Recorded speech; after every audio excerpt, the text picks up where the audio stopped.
Welcome to the Keeping Your Power Real Talk on Resilience podcast. I'm your host, Traci Doula. I'm a family and birth advocate, a mentor, and your personal encourager.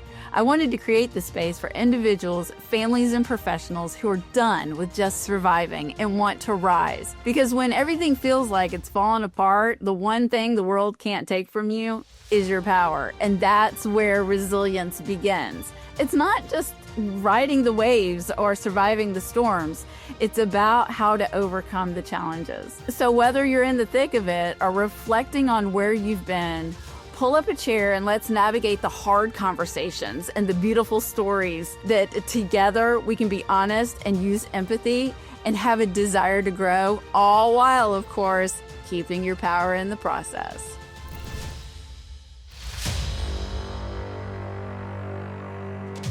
Have you ever been in a time of your life where you felt like you were having to fake strength, or you were putting a smile on, or you were hiding through a situation, or maybe you were taught somewhere in your life, I know I was, to pull yourselves up by your bootstraps or to think positive and you were just gonna survive life? Nah, guys, nah. Welcome to the first episode of Keeping Your Power Real Talk on Resilience. I'm your host, Traci Doula. And before I get into anything that I have to say about this podcast or where it's going to go or where I hope it's going to go, I just want to thank all y'all, not just y'all, but all y'all who have followed me over the years on TikTok or Instagram or other places, and my friends and my family who were all like, Traci, when are you going to podcast? When are you going to podcast?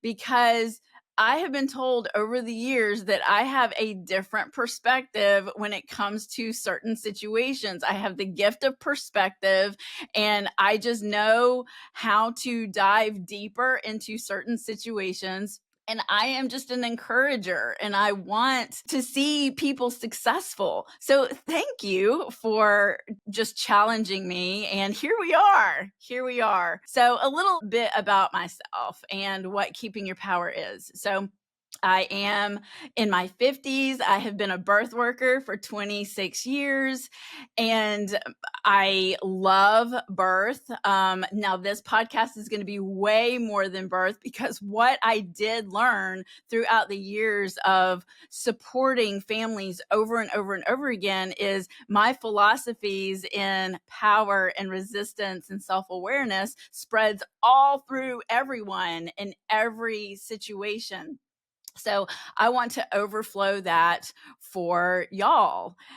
So I have 4 children who are now adults. I homeschooled for 20 years. The majority of my life with my kids, I was married to their dad. I am now divorced and had an awakening journey as far as my marriage and the church, and just a lot of enlightenment and self-awareness that even helped me figure out what my belief system was and where my power was. Here's the thing, guys, is you can't find your power until you stop pretending that you never lost it. We have to realize that we have lost our power in the process somewhere. We have to acknowledge that before we can even move forward. So that's what happened to me. And throughout the years, I was helping other people find and keep their power. And for myself, I wasn't even giving myself grace. We are so much better. Can I get an amen? So much better at giving other people grace than giving ourselves grace. I had a lot of enlightenments throughout the years and throughout the struggles, and, thinking that I was supposed to stay silent and not have feelings or not be able to talk about my feelings. And, whether that was my upbringing or, the people in my life that were supposed to love me through some things, which, were a lot of people in my life. And I want to stop here and say too, that just because we're going to have stories and talk about stories on this podcast does not mean that we're going to throw the other people under the bus. I just want to make that very clear. We're going to talk about real stories and real people. We're going to talk about the responsibility that we have in recognizing what resilience is, because the common misconceptions of resilience is that we're just supposed to stay tough. We're just supposed to be positive. We can't. Now we're talking, I'm Generation X. We are talking way more about feelings nowadays than we used to. And I am very thankful for that. Very thankful for that. It's held me accountable. And now through my mentoring and through my coaching, I'm able to encourage people to say, hey, how did you feel about that? And they're like, wow, I have never had anybody in my life or in my space ask me how I felt. You mean I have feelings? You have feelings. The true definition of resilience is the practice of power. And that's what I had to understand in my own life when my firstborn had open heart surgery and I was 19, and that floored me. I couldn't talk about my feelings and I couldn't ask questions, and I had to just be the quiet person. And in parenting, it overflowed into parenting when I didn't realize that I had a voice and I had the power to speak up. And then I have adult children, and then your relationship changes when you have adult children. And now I'm a Mimi to 2 kids. And I also have a child that has experienced some mental health challenges.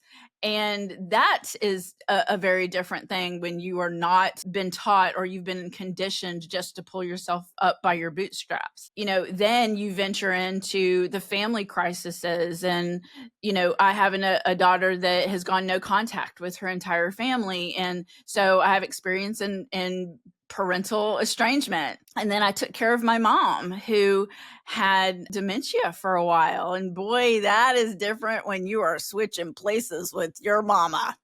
Very different.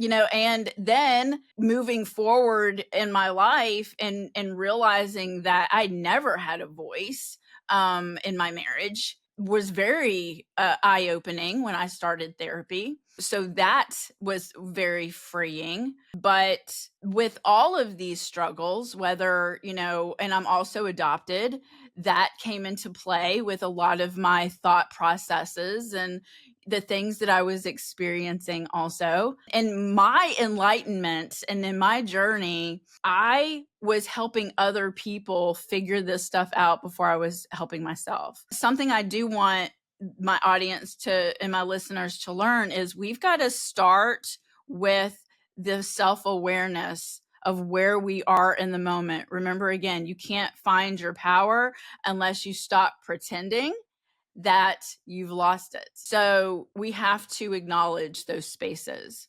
It's not just surviving. Resilience is not just surviving. It's about choosing to show up with intention and purpose when things get tough. In the face of adversity, that doesn't mean that you're not going to cry. That doesn't mean that I don't cry. Because when I get fired up, if you know me well, when I get fired up, I cry and I shake. And it sometimes makes me very angry. I'm a family advocate. I have the foundational root of justice flowing through my veins. And so, that doesn't mean that we have to be calm and cool and collected all the time. It just means you're choosing to show up. It's going to be hard. Power isn't dominance or control. I think in the birth world, also the places that I have been in since I've been a birth worker for so long, especially in the doula world, we're considered, not really part of the team. And I'm not saying anything. One thing you're going to learn about me is I do not like blanket statements. There's always a gray area to discuss. But in the world of douladom, doulas are not really welcomed very many times on like the medical team because we don't do anything medical. So I think that when we do start having a voice and we start advocating for ourselves, therefore we're advocating with our clients, we seem to be authoritative and it looks very different. It looks in control. And sometimes that, for some people is hard. It's hard to handle, but it's not about control. It's about self-awareness and it's about the alignment of values. Who am I in this situation? Do I value myself? Do I value my client? Do I value my kids to go forward in this situation with power and with resilience? So your power is your self-awareness and who you are and in your values and being confident in those. Power comes from knowing your belief system. Who am I? And that's going to change in your life. Man, my life has looked so differently than it did even 5 years ago, even 10 years ago. And I know you've heard this from people, but let me tell you that with each episode, I will share more and more about myself with the stories that you're going to hear from our guests. And my life looks very different than it did when my kids were at home, when I was married, when I lived with my mom as a teenager. It just looks very differently, and we have to be teachable through those things. What do I stand for? What am I willing to learn? Am I remaining teachable? And what am I not willing to let go? What are my deal breakers? What are my boundaries? What are my expectations? And when we get into the focus of toxic relationships, maybe abusive marriages, maybe, things in that realm, a parent estrangement, what are the expectations that you have as a person? And if those expectations are crossed, where's the boundary? Where are the boundaries that you cross? So what are your deal breakers? What are your deal breakers? And I love my mom, but my mom was not a easy person to take care of at the end of her life. I was adopted. I am not blood related to her, but she is the only mom that I know. And she was a hoot. And those that are going to listen to this and know my mom, she was very kind. She was loving. She took care of me. My sister is also adopted. She took care of us the best. I mean, we had really good lives, but my mom had high expectations. She was of the, I think, lost generation. She was born in 1935, and she had high expectations. This is how things were going to happen.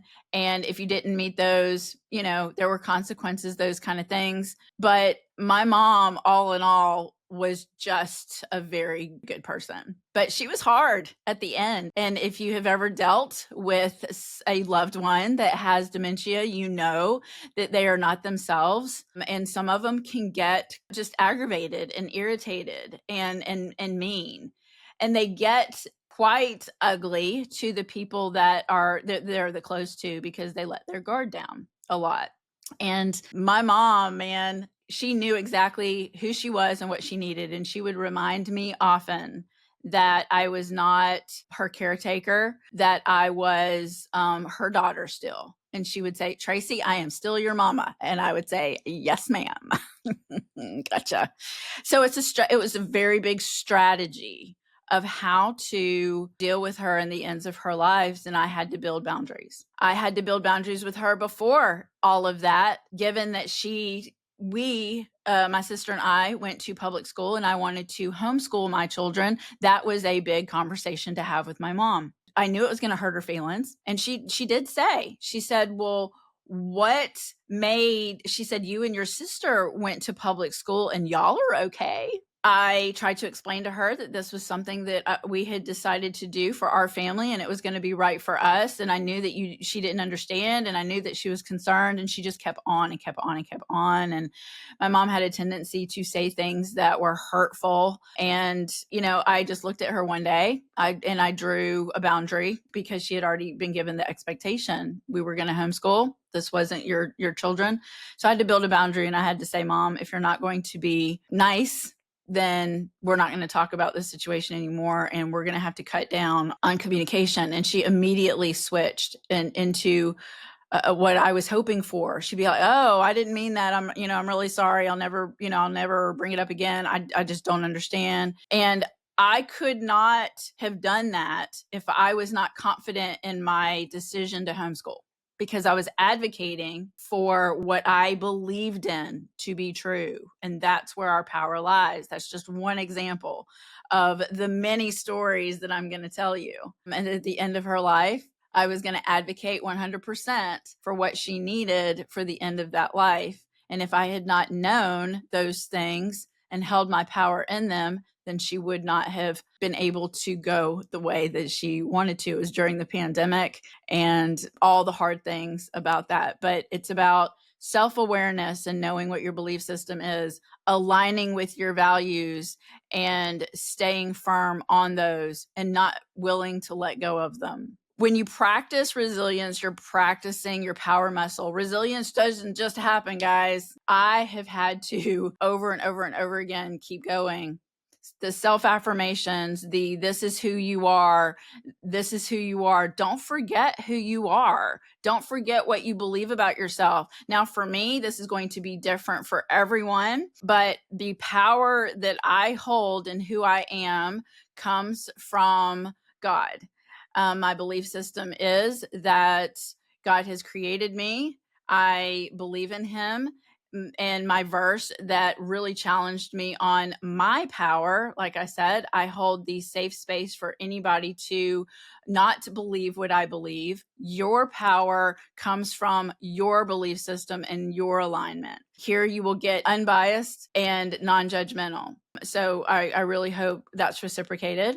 And the verse that always comes up in my head that I grab onto is, God has not given us the spirit of fear, but of power and of love and of a sound mind. I have it. I have keeping your power tattooed on me. But remembering where we are, it's a power muscle. It's something that has to come every day. And the affirmations and over the years in birth work, it's not just affirmations about getting through the contraction patterns. It's not about just getting through that next day because your kid is terminally ill or your mom, you have to take care of them, or you're not feeling good, or whatever the life struggle is. And we have so many. It's about pulling that power out and saying, this is what I believe about myself. This is what my belief system is. I'm confident in that. And I'm going to practice that over, and over again. Resilience becomes a fight for integrity, staying true to yourself, And those stories are hard. Those stories are hard, guys. I have a daughter that went no contact in 2019. I had 2 years of contact with her. Every week we got together and we talked about it, or talked about stuff and her life and my life. She had been married for 2 years, and all of a sudden we started not hearing from her again, or at all. We started not hearing from her at all. I panicked. We're talking to her siblings and her dad, and nobody was hearing from her. And yes, throughout all of this, I have first self-reflected and gone to therapy and saying there is a reason why. There is a reason why she's gone no contact. And being self-aware and taking the self-evaluation, I know where I am in that, and I am staying true to myself in that. I will not be gaslit into being something somebody wants me to be in their story. I'll say that again. I will not be gaslit into thinking that I'm something that somebody needs me to be in their story. And if that child thinks that she has her perspective, that's great. I just want a conversation. I'm being true to myself. I was being true to myself when I woke up and realized I didn't need to be in the marriage that I was in. I'm going to stay true to myself. That's what power and fighting for resilience is, over and over and over again. So, listeners, thank you so much for being here. By the way, thank you for, those that are already following me on TikTok. Thank you for friends and family that are challenging me through this. But here's what I want for you to do today. I want you to be self-aware, and I want you to think about what you believe about the world. What do you believe about yourself? What do you believe about your belief system? Where does that come from? What do you believe is worth protecting? And what's worth fighting for? And what are your deal breakers? What are your deal breakers? Journal these things. What are non-negotiable to you? Process these things out with trusted people around you. Resilience is practice. The power is your belief system, and your self-awareness is your entry point. You've got to start with yourself to find your power, to practice resilience. Now, guys, I look so forward to the conversations that we're getting ready to have, because it's not just about birth.